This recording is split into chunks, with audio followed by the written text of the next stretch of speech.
Неделя сутрин, навън мъгла, вътре тишина. И една фурна, която знае какво прави.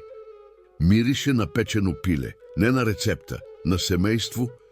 Баба не пълни пилето, да не се задуши бе. Мъже го отвътре и отвън. Сол, черен пипер, малко червен пипер. И масло, защото без масло няма спомен.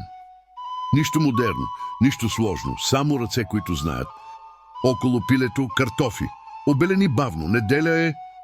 Фурната мирмори, кожичката започва да пее.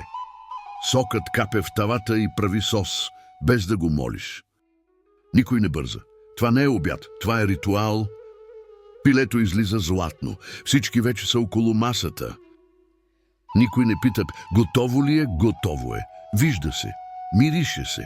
Не от плик, не от готова подправка, а от ръце и от време. А у вас, още ли мъжете пилето с ръце или го купувате готово от магазина на ъгъла?